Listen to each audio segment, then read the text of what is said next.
sekolah yang saya hormati, Bapak Wakil Kepala Sekolah, bagian kurikulum, dan bagian kesiswaan yang saya hormati pula. Terima kasih banyak Bapak Ibu sudah hadir untuk mendukung kami tentunya dalam satu tuntutan kegiatan kami adalah mensosialisasikan budaya positif di sekolah bersama Bapak Ibu guru semua. Jadi ini adalah tuntutan tugas kami sebagai calon guru penggerak angkatan ke-10 dari SMA Negeri 1 Lenteng Alam, Kabupaten Manggarai. Supaya tidak memperpanjang waktu, jadi kita lihat di depan ini menyebarkan pemahaman dan penerapan pengalaman budaya positif. Jadi sebelum saya lanjutkan, apa yang terbersit dalam pikiran Bapak Ibu ketika saya menyebut budaya positif? Mungkin ada sedikit dari kita untuk silakan Bapak Ibu. Hal-hal baik. Mungkin ada lagi?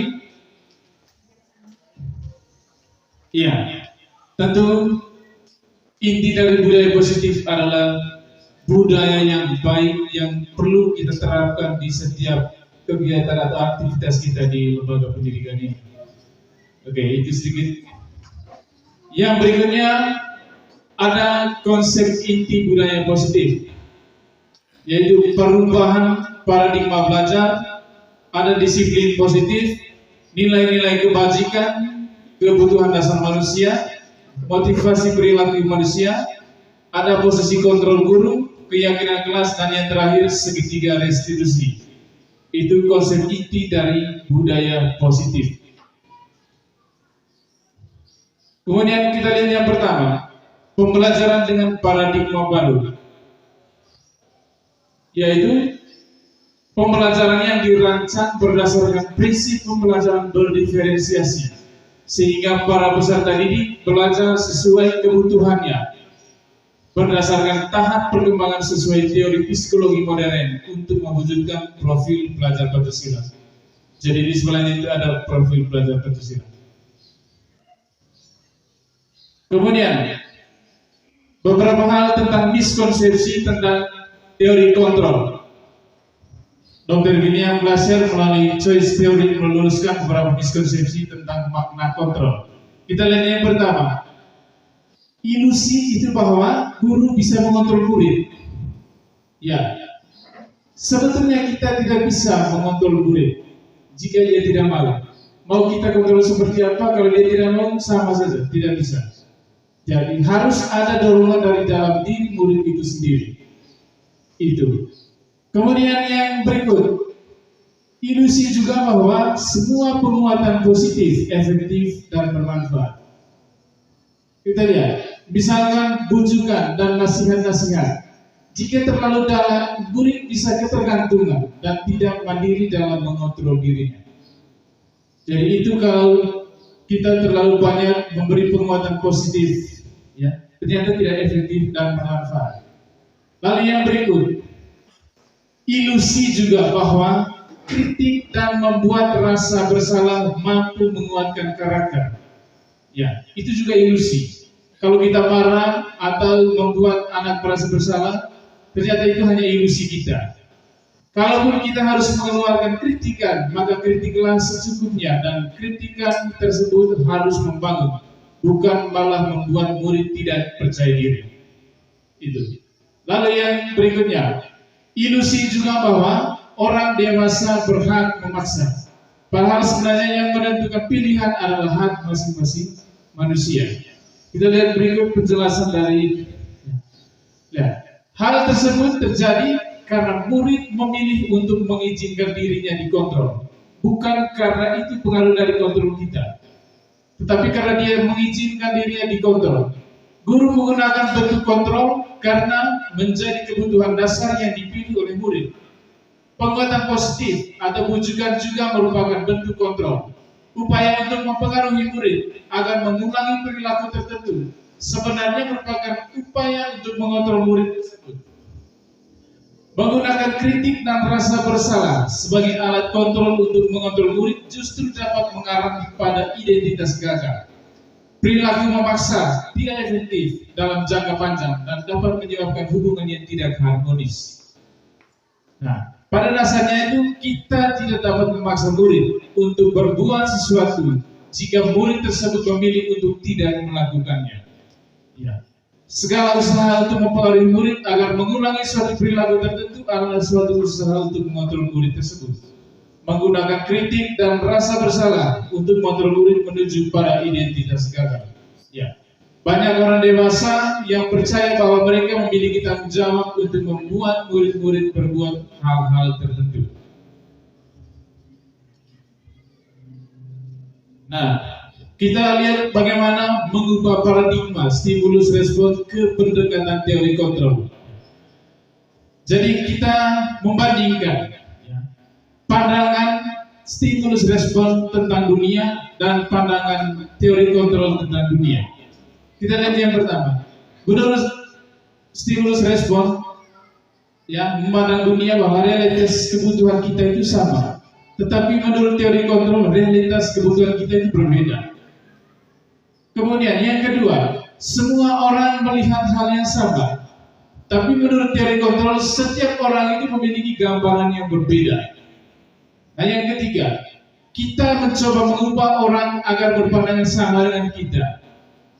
Tetapi menurut teori kontrol, kita hanya berusaha memahami pandangan orang lain tentang dunia. Kita tidak bisa samakan pandangan kita dengan pandangan orang lain.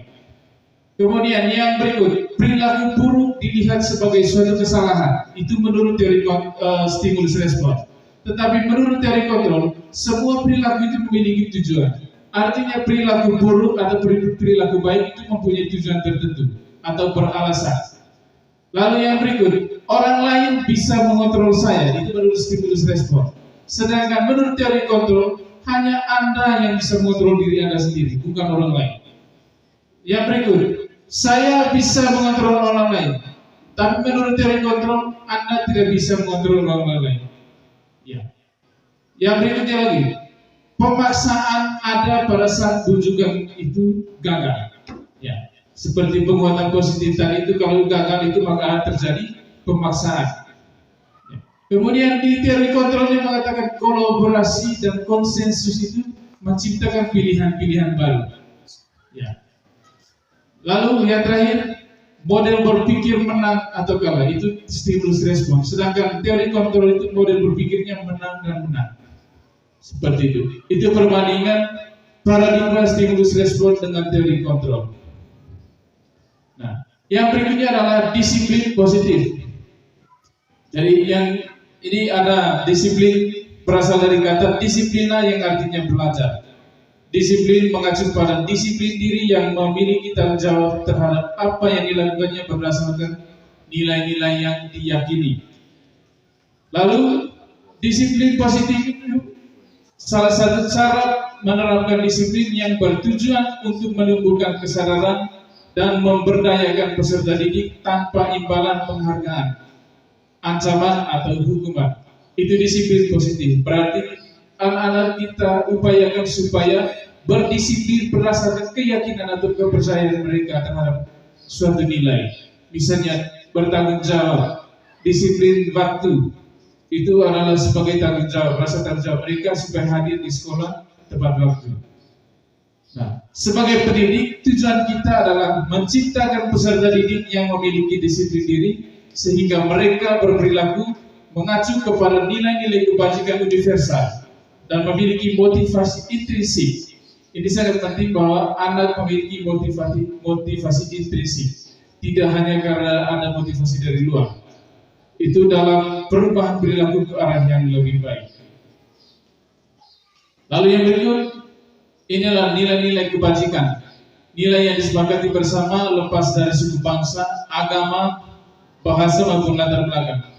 Contoh nilai kebajikan. Kalau di profil pelajar Pancasila, beriman dan bertakwa dan seterusnya. Lalu ada di International Parenthood Primary Years Program, toleransi, rasa hormat, integritas, mandiri, menghargai dan seterusnya. Lalu life skills atau keterampilan hidupnya itu dapat dipercaya, lurus hati, pendengar yang aktif, tidak merendahkan orang lain dan seterusnya.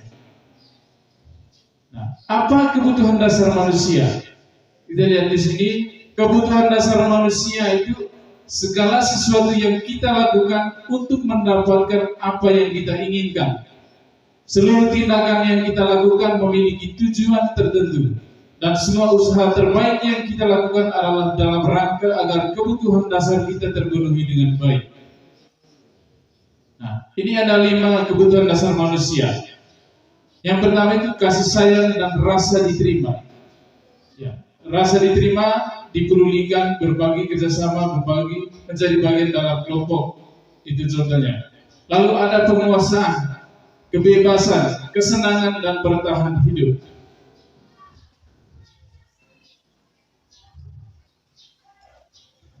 Ada dua motivasi perilaku manusia. Ya. Yang sebelah itu muncul. Yang pertama di bagian yang kedua ini untuk menghindari ketidaknyamanan atau hukuman. Lalu untuk mendapatkan imbalan penghargaan dari orang lain. Itu adalah motivasi ekstrinsik, ya, motivasi yang dari luar. Sedangkan yang ketiga itu adalah untuk menjadi orang yang mereka inginkan dan menghargai diri sendiri dengan nilai-nilai yang mereka percaya. Itu adalah motivasi intrinsik. Nah, ya, ini tindakan-tindakan yang dilakukan terhadap suatu kesalahan. Ada hukuman. Hukuman itu bentuknya tidak terencana, dia tiba-tiba. Murid tidak tahu apa yang akan terjadi. Misalnya anak yang terlambat, dia tidak tahu nanti hukumannya apa. Itu jenis hukuman. Misalnya dia terlambat lalu kita siksa push up. Nah, dia tidak tahu. Oke. Murid tidak bersifat satu arah, berupa hukuman fisik atau psikis. Nah, sedangkan konsekuensi terencana atau disepakati sesuai dengan peraturan. Murid tetap dibuat tidak nyaman. Ya, tetap dibuat tidak nyaman karena dia tahu kalau saya melakukan kesalahan ini konsekuensinya seperti ini. Lalu sikap guru selalu memonitor murid. Memonitor itu maksudnya memastikan, ya, untuk memastikan bahwa setiap murid itu melakukan atau melaksanakan setiap kegiatan itu sesuai dengan aturan yang ada. Bagian yang ketiga adalah restitusi. Proses menciptakan kondisi bagi murid untuk memperbaiki kesalahan. Proses kolaboratif yang mengajarkan murid untuk mencari solusi sendiri. Jadi dari ketiganya ini pilihan kita yang seharusnya untuk peningkatan murid yang lebih baik adalah kita menggunakan restitusi. Jadi kalau kita terapkan secara pelan-pelan melatih diri kita untuk melakukan restitusi, saya yakin pasti bisa. Kemudian ada 5 posisi kontrol guru. Kurang terang yang bisa terjadi. Yang pertama penghukum, pembuat merasa bersalah, teman, pemantau, dan manajer. Nah, kita lihat yang penghukum. Seorang penghukum bisa menggunakan hukuman fisik maupun verbal. Orang-orang yang menjalankan posisi penghukum senantiasa mengatakan bahwa sekolah memerlukan sistem atau alat yang dapat lebih menekan murid-murid lebih dalam lagi. Guru-guru yang demikian akan berkata seperti ini, patuhi aturan saya atau awas. Yang kedua, kamu selalu saja salah. Pasti selalu yang terakhir selesai. Nah, guru seperti ini senantiasa percaya hanya ada satu cara agar pembelajaran bisa berhasil, yaitu caranya dia. Itu seorang penghukum. Nah, pembuat merasa bersalah. Pada posisi ini, biasanya guru akan bersuara lebih lembut. Pembuat merasa bersalah akan menggunakan keheningan yang membuat orang lain merasa tidak nyaman, bersalah atau rendah diri. Contoh kata-kata yang keluar dengan lembut seperti, ibu sangat kecewa sekali dengan kamu. Berapa kali Bapak harus memberitahu kamu ya? Gimana coba kalau orang tua kamu tahu kamu berbuat seperti ini? Nah, di posisi ini, murid akan memiliki penilaian diri yang buruk tentang diri mereka. Ya. murid merasa tidak berharga dan telah mengecewakan orang-orang yang disayanginya. Lalu sebagai teman, guru pada posisi ini tidak akan menyakiti murid, namun akan tetap berupaya mengontrol murid melalui persuasi. Posisi teman para guru bisa negatif ataupun positif.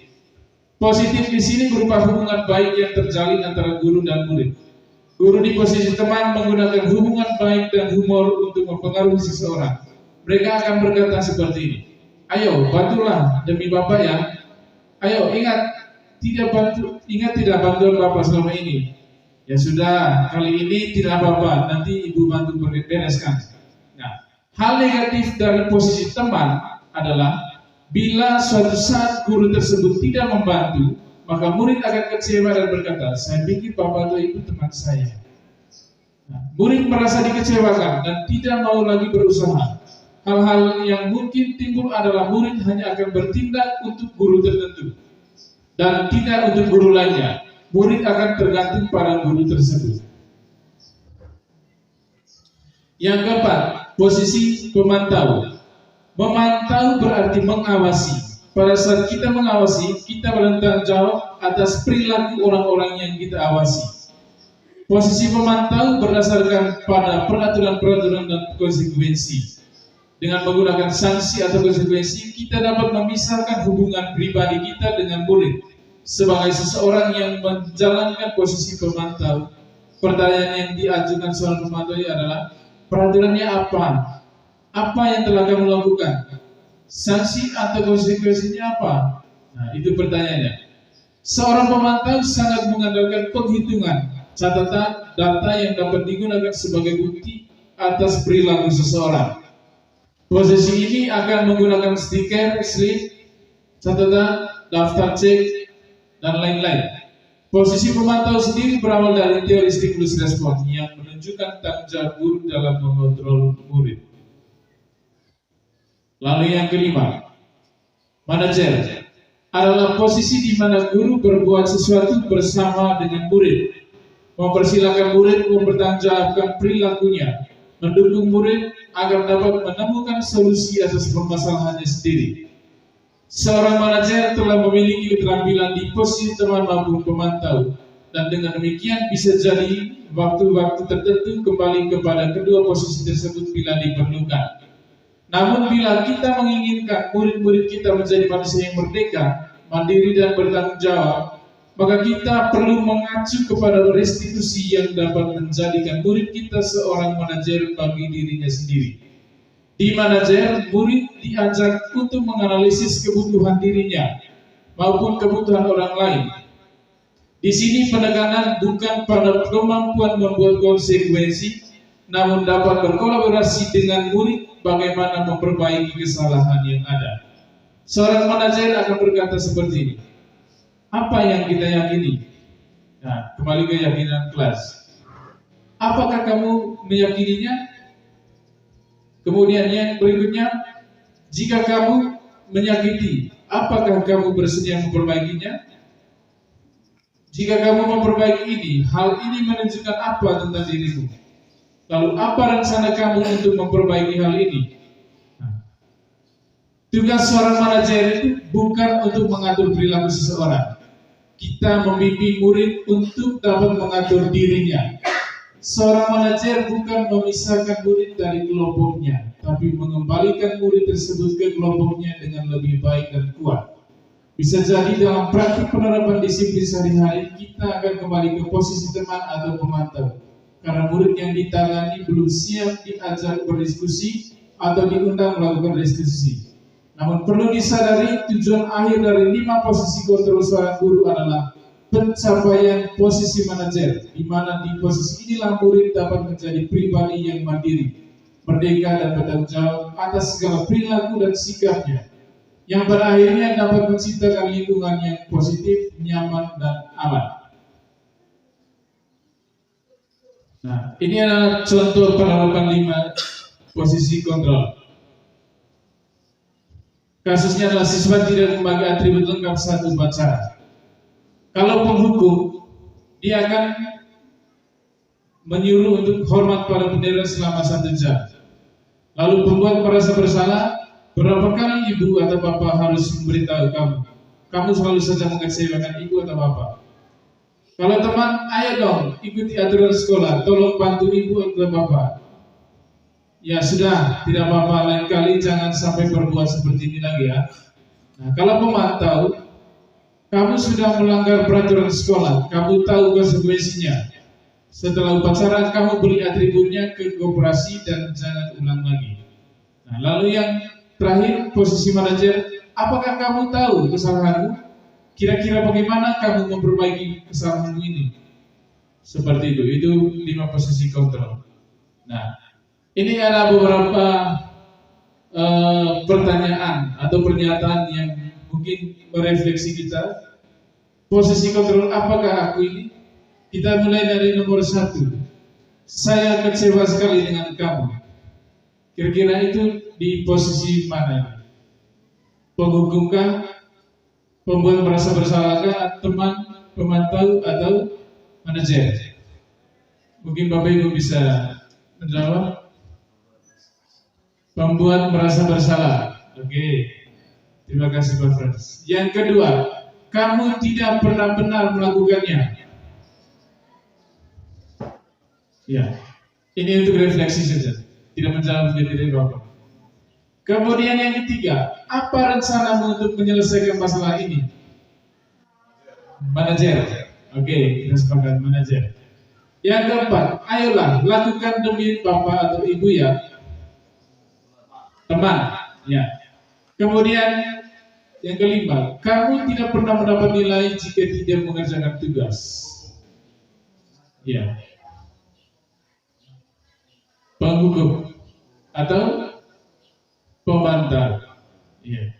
Karena di situ ada konsekuensi. Begitu. Itu untuk refleksi saja. Nah, yang berikutnya adalah keyakinan kelas. Mengapa keyakinan kelas? Mengapa bukan peraturan kelas? Mari kita lihat. Jadi pembentukan keyakinan kelas itu bersifat abstrak, berupa pernyataan universal, dibuat dalam pernyataan positif, sedikit saja agar mudah diingat, sesuai dengan kondisi kelas dan sekolah sehingga mudah diterapkan. Nah, yang membuatnya adalah semua warga sekolah atau kelas dilibatkan saat membuat keyakinan kelas itu. Keyakinan kelas ataupun keyakinan sekolah. Lalu yang berikut, segitiga restitusi. Segitiga restitusi itu adalah suatu proses dialog yang dijalankan oleh guru agar dapat menghasilkan murid yang mandiri dan bertanggung jawab. Ini bentuknya ada mulai dari menstabilkan identitas, lalu validasi tindakan yang salah, dan yang ketiga menanyakan keyakinan. Kita lihat mulai dari menstabilkan identitas. Berdasarkan prinsip, membuat kesalahan itu adalah bagian dari proses pembelajaran. Nah, kalimat yang sering dikeluarkan dalam menstabilkan identitas saat anak melakukan kesalahan, itu berbuat salah itu wajar. Kata-kata ini seperti itu. Tidak ada manusia yang sempurna. Ibu, bapak juga pernah melakukan itu.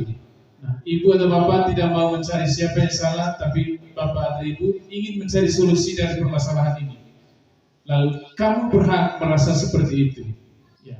Misalnya seorang anak sedang mengalami emosi karena permasalahan dengan teman misalnya, dia sering emosi, maka kita patut memberikan apresiasi untuk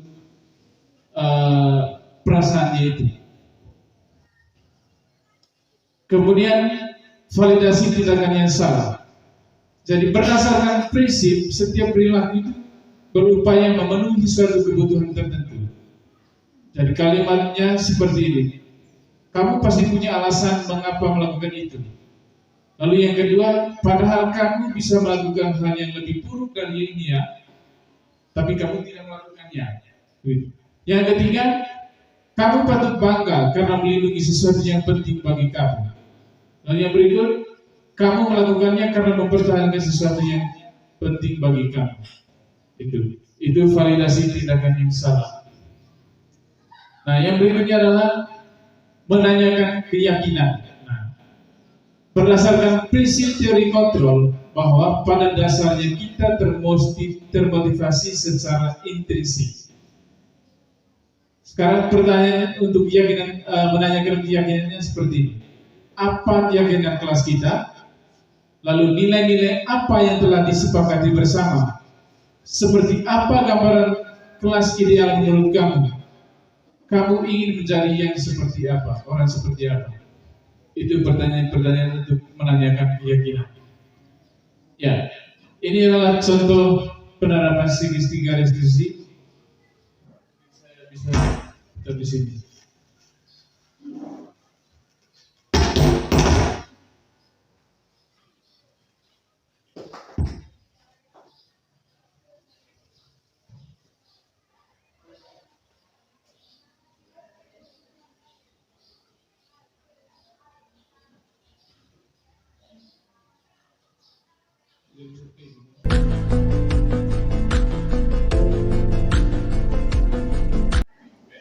Oke, selamat pagi anak.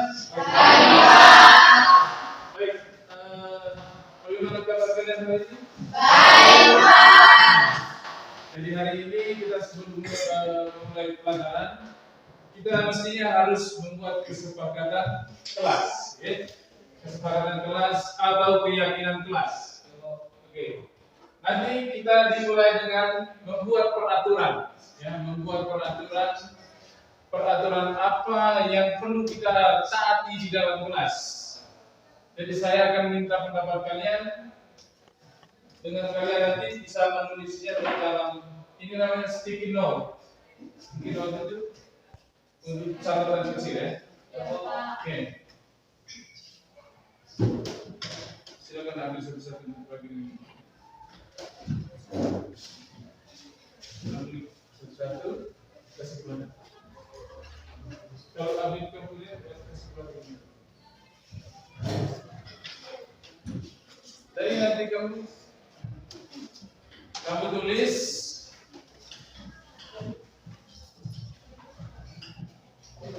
apa yang menjadi aturan, ya, aturan yang perlu kita taati bersama di dalam kelas. Jadi aturan itu mulai dengan kalimat negatif tadi, seperti yang dijelaskan.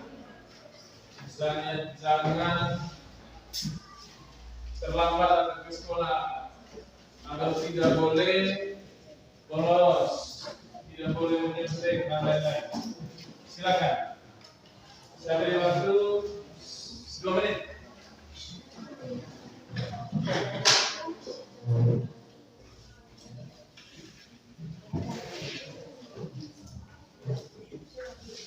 Nanti setelah ditulis, ditempelkan baris di bagian atas ini, ya, memandang ke sana. Sudah?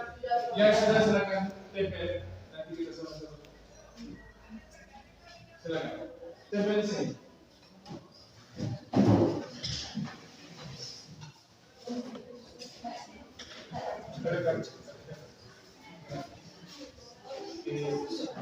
Tidak ke sana. Sudah?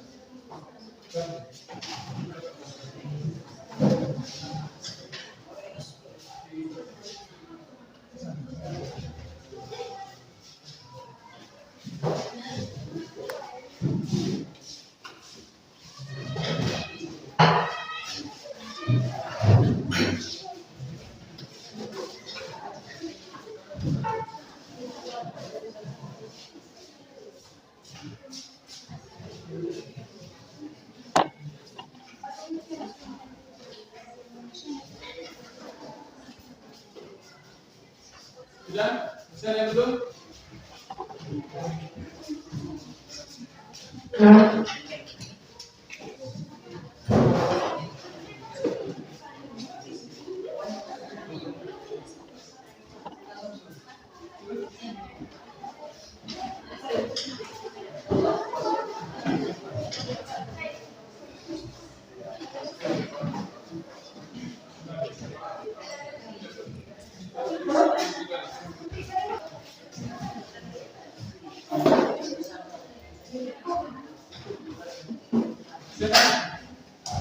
Nanti kita lihat sama-sama. Kita bantu satu-satu.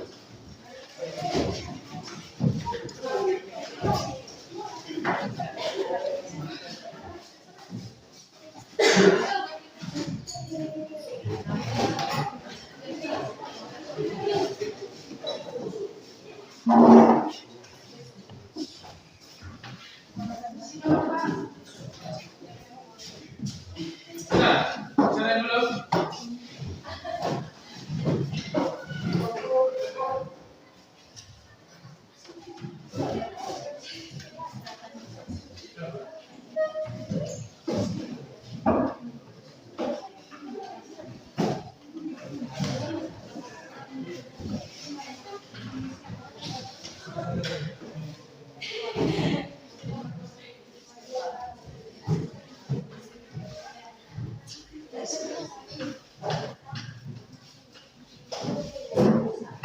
dulu?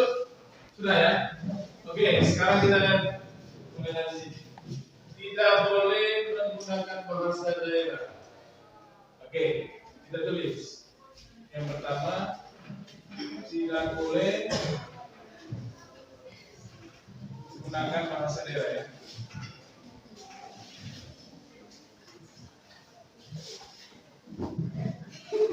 Di dalam kelas pastinya. Oke. Yang kedua, nanti yang sama kita satukan saja ya. Jangan ada yang main gila apabila guru sedang penjelasan. Ini kalimat yang baiknya bagaimana? Formulasinya. Jangan ada yang main gila. Maksudnya kita cari satu kalimat yang pas. Bagusnya bagaimana? Oke. Tidak boleh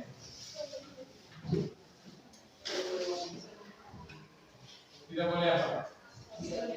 Jangan ada yang main gila apabila guru sedang penjelasan. Tidak boleh bermain sudah ya. Tidak boleh bermain saat guru sedang menjelaskan atau saat pelajaran ya. Saat pelajaran berlangsung. Oke, kita singkat.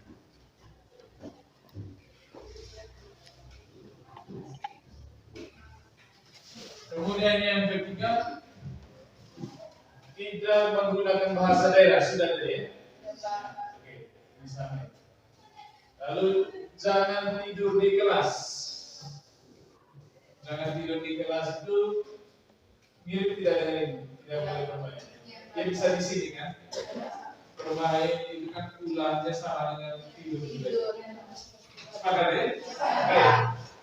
Kemudian yang berikut, tidak boleh lupa berdoa sebelum dan sesudah pelajaran. Oke. Jangan lupa berdoa ya. Jangan lupa berdoa. Bisa dibaca dari belakang? Sebelum dan sesudah pelajaran. Berikut yang keempat, lihat.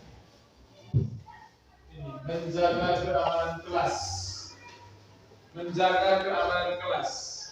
Ini negatif atau positif? Yang ini nanti kita tulis ya. Di bagian berikut. Tidak boleh memaki.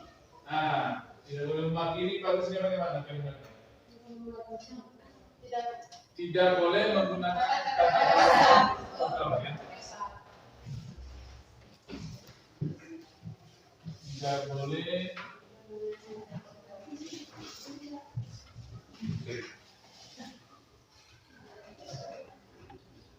kata-kata kotor. Yang berikut, jangan bermain HP saat pelajaran berlangsung. Oke. Jangan bermain HP saat pelajaran.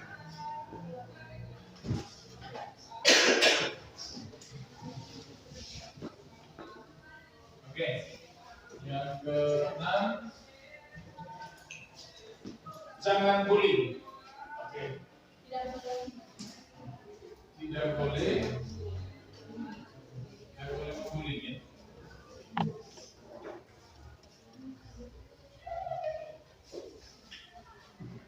Ini nanti kita kelompokkan lagi. Misalnya membuli atau menggunakan kata kotor itu tidak bisa kelompokkan dalam satu kalimat tersebut. Oke. Kemudian yang berikut, tidak boleh memukul teman yang sedang berdiskusi. Oke. Ya, Kita kelompokkan itu dengan membulinya. Oke. Oke, tidak lewat. Berdoa sebelum dan sesudah ya. Jangan bolos saat akan baca. Oke. Yang ketujuh, jangan bolos.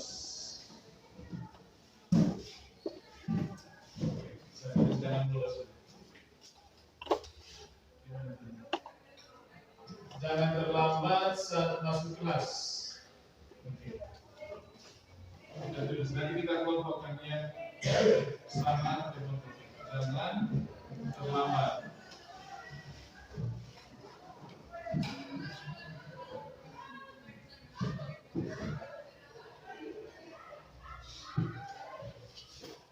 Lalu yang berikut, tidak boleh menulis di tembok atau dinding. 9. Tidak boleh menulis di tembok atau dinding. Tidak boleh coret. Aktif dalam kelas membersihkan kelas. Ini negatif pada positif. Jangan keluar masuk kelas sembarangan. Oke. Kita kelompokkan dulu. Jangan masuk. Jangan keluar kelas sembarangan. Berikut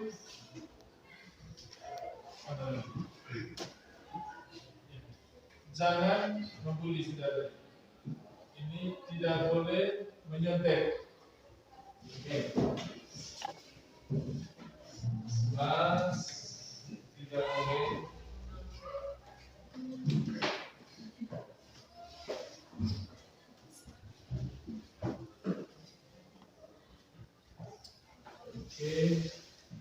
berdoa sudah tadi. Tidak boleh bolos sudah. Harus rajin datang ke sekolah. Menjaga kebersihan kelas. Jangan menyantai, jangan membolos, jangan apa masuk di ruangan. Hadir tepat waktu, menghargai teman. Harus menggunakan bahasa Indonesia. Tidak boleh membuat guru tersinggung. Ini nanti kita kelompokkan gimana di sini. Tidak boleh menggunakan kata-kata kotor. Harus jangan bully sudah, jaga kebersihan, jangan malas. Oke. Baik teman-teman, adik-adik sekalian, ya. Ini ada 11 poin inti tadi yang kami tulis tadi di dalam ini. Jadi bagaimana? Kita ini adalah kalimat negatifnya atau aturan-aturan yang mestinya kita lakukan di dalam kelas yang menjadi kesepakatan kita bersama. Oke. Berikutnya, ya. Ini saya tulis di peraturan. Bagian berikutnya kita akan mengubah, ya, mengubah kalimat-kalimat ini ke-11 ini menjadi kalimat positif. Oke. Nah, untuk yang pertama kita mulai dari yang pertama. Tidak boleh gunakan bahasa daerah. Kalimat positifnya apa? Oke, menggunakan bahasa Indonesia. Menggunakan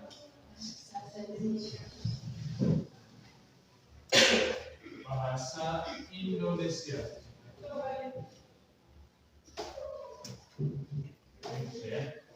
Yang berikut, yang kedua, tidak boleh bermain saat pelajaran berlangsung. Tertib saat pelajaran berlangsung. Ada yang lain? Serius saat pelajaran berlangsung. Lagi.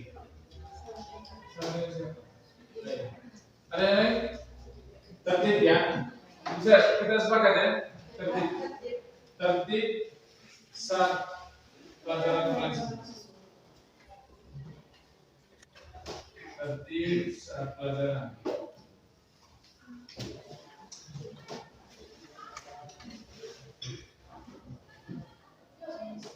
Yang ketiga, jangan lupa berdoa sebelum dan sesudah pelajaran. Wajib berdoa sebelum dan sesudah pelajaran sesuai dengan masing-masing. Berdoa ya. Kita sepakat berdoa sebelum dan sesudah pelajaran. Berdoa sebelum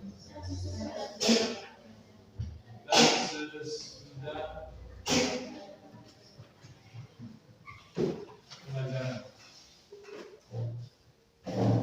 Oke, yang keempat, tidak boleh menggunakan kata-kata kotor.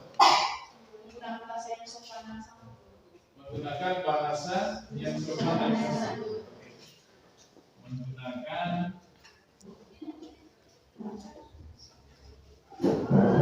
bahasa yang sopan dan santun. Oke. Yang kelima, jangan bermain HP saat pelajaran berlangsung. Menggunakan HP atas izin guru.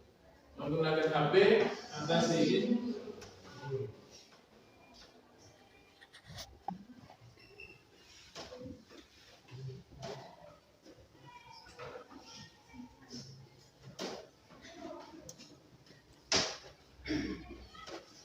Oke, yang ke-6, tidak boleh membuli. Saling menghargai, saling menghargai.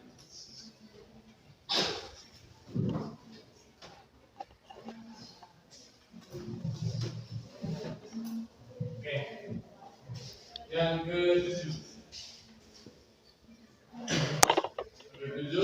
jangan bolos. Pulang tepat waktu. Oke, nanti kita ngomongkan lagi. Pulang tepat. Yang ke-8, jangan terlambat masuk kelas. Datang sekolah sesuai jamnya. Oke, yang pasnya.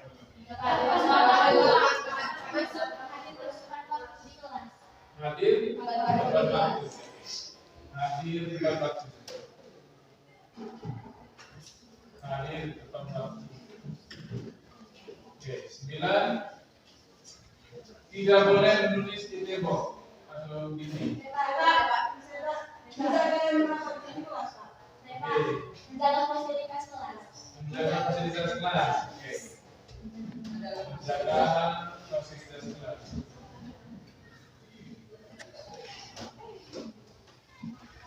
10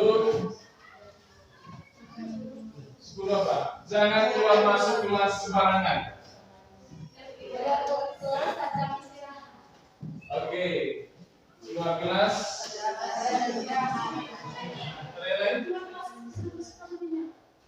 Keluar kelas pada waktunya. Ada yang lain? Kelas pada jam istirahat dan atas izin guru. Oke. Keluar kelas atas izin guru ya.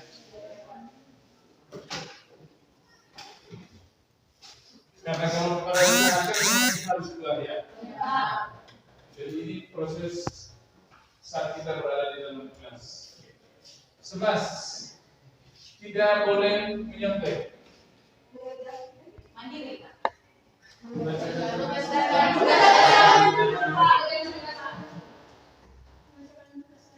Dengan gitu. Oke.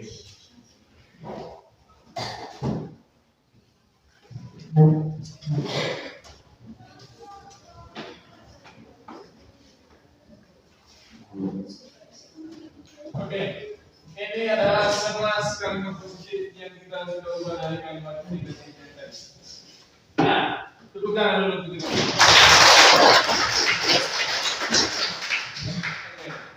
Yang berikutnya nanti kita mengubah kalimat positif ke apa? Nilai kebajikan. Tahu nilai kebajikan? Atau keyakinan kelas. Oke. Nah, nanti misalnya dari 11 poin ini kita bisa simpulkan ya, misalnya ada poin-poin yang sama yang memiliki nilai kebajikan yang sama, kita buat 100 saja ya. Oke, kita lihat yang pertama, menggunakan bahasa Indonesia. Nilai kebajikannya apa? Persatuan dan oke. Persatuan dan kesatuan.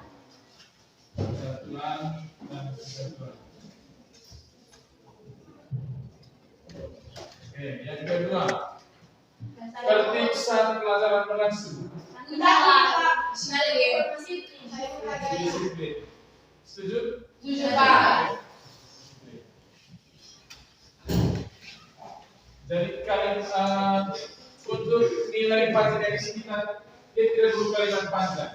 Jadi ada satu kata inti yang mewakili kalimat itu. Berikut yang ketiga,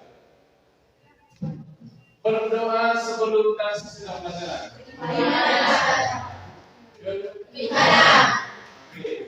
Bagaimana?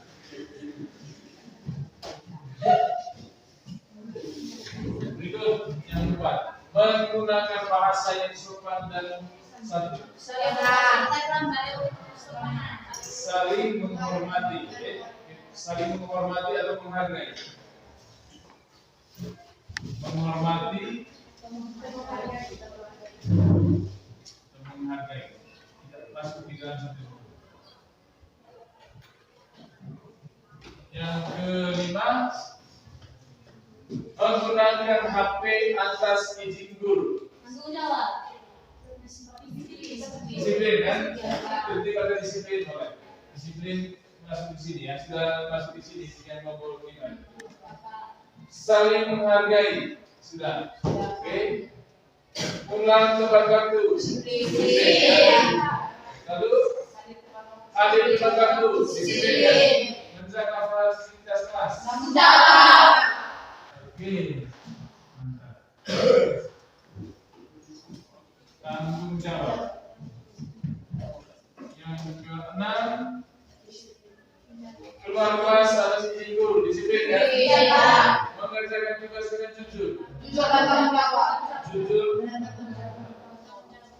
Atau kita taruh di sini jujur ya. Tanggung jawab atau jujur di sini ya. Kejujuran. Oke, dari 11 poin yang kita tulis di bagian kalimat negatif dan positif, kita memiliki 6, kita sudah simpulkan dalam 6 poin nilai kebajikan. Ya. Ada 6.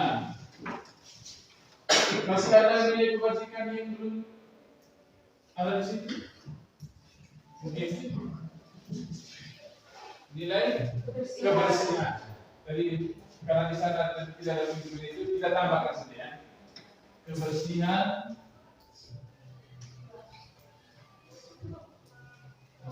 ya, nilai kebersihan. Oke, kita sudah mendapatkan nilai kebajikan untuk keyakinan kelas kita ada 7. Pada bagian berikutnya, ya, yang keempat, ya, bagaimana nilai kebajikan atau keyakinan kelas ini diwujudkan, ya, atau tampak seperti apa? Misalnya persatuan dan kesatuan itu wujudnya seperti apa? Ya, sama. Ini satu sisi tampak seperti dan tidak tampak seperti apa?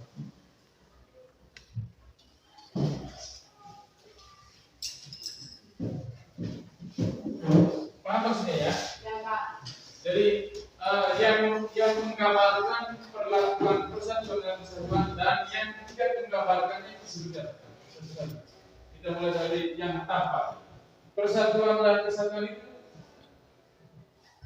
tampak seperti apa? Ya, kita bisa ambil lagi kalimat positifnya, bahwa setiap kita menggunakan bahasa Indonesia dalam itu, ya, menggunakan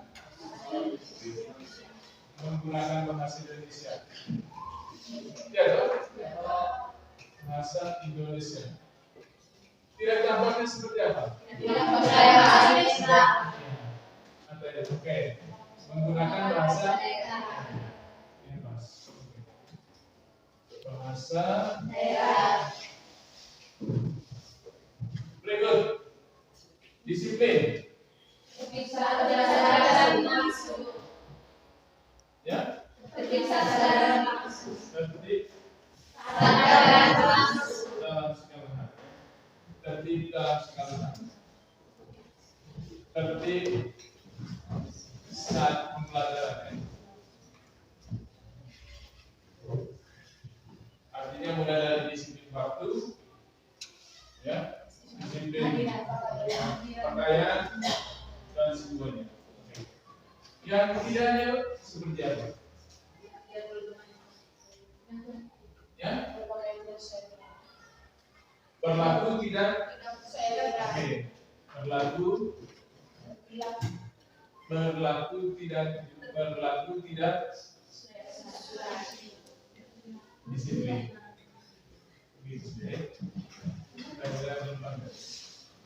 Yang berikut, menghormati atau menghargai. Baik, bagaimana? Bagaimana? Berdoa adalah sebelumnya. Berdoa. Dengan berdoa sebelum dan sesudah. Berikut, tidak berdoa. Atau? Ya kan? Tidak berdoa. Berdoa. Berikut, menghormati dan menghargai. Seperti apa menghormati? Berperilaku sopan, ya kan? Oke. Tanggung jawab. Apa contohnya?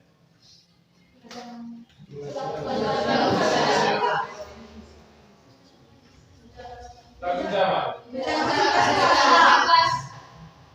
Lagi. Satu kalimat.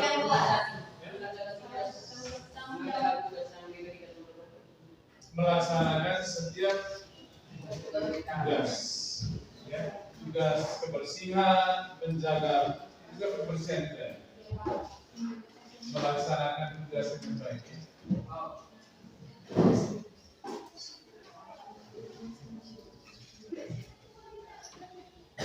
Di sini tidak melaksanakan tugas.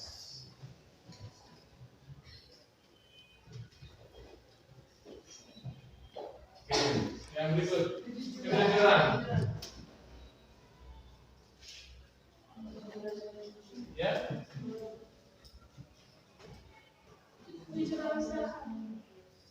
Bagaimana? Ada yang lain?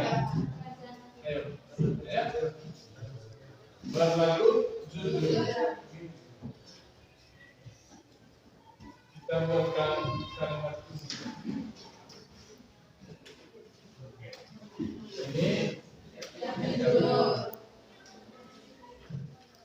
Oke. Kebersihan.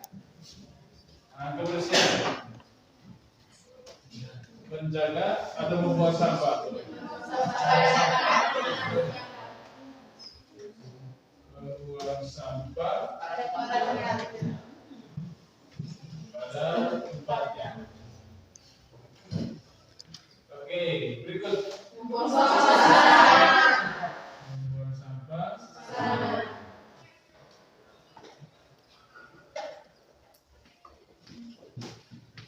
Oke. Ini contoh-contoh atau tampak dari nilai-nilai yang kita tulis tadi. Nah, Karena kita sudah memiliki nilai kebajikan atau keyakinan kelas, untuk selalu kita ingat, ya, untuk selalu kita ingat dan kita aktualisasi apa namanya dari nilai-nilai ini kita percaya, ya, kita percaya dan kita yakin bahwa nilai-nilai ini mampu mendukung kita dalam apa? Dalam proses belajar yang baik, ya. Agar kelas kita dalam setiap pembelajaran selalu nyaman, setiap orang tidak ada yang merasa terganggu, apalagi selalu menjalankan atau melaksanakan pembelajaran dengan penuh sukacita, kemudian kemerdekaan. Ya. Bisa ya? Oke.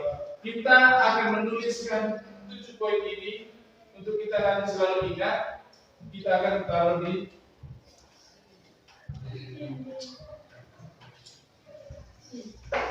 yang dituliskan di dalam ini.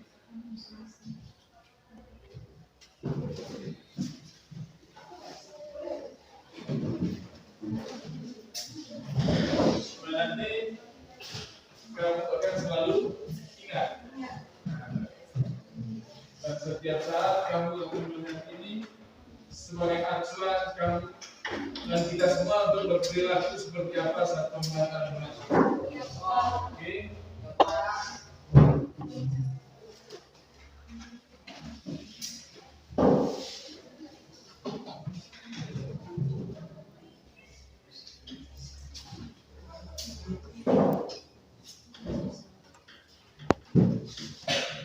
Oke, kita tulis yang pertama. Kita tulis di sini.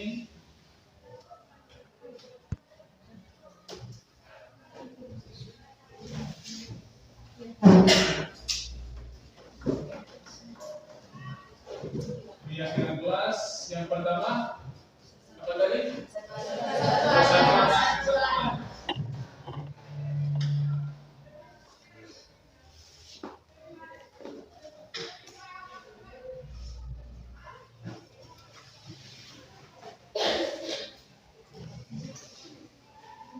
Yang kedua,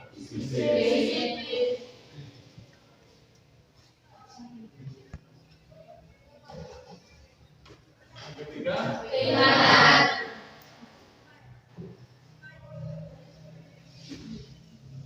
yang keempat,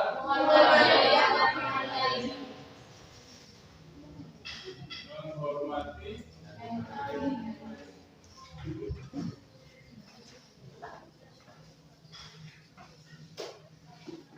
Yang kelima, tanggung jawab.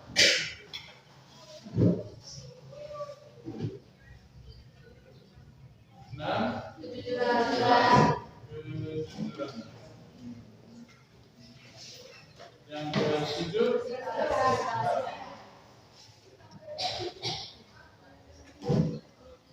oke, ini adalah keyakinan kelas kita yang kita bentuk bersama, dan yang karena kita percaya bahwa nilai-nilai ini akan dapat membentuk perilaku kita.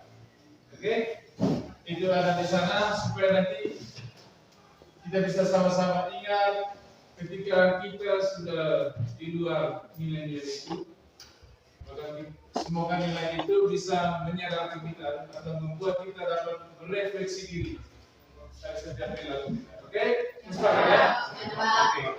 Terima kasih banyak untuk kegiatan kita hari ini. Kalian luar biasa.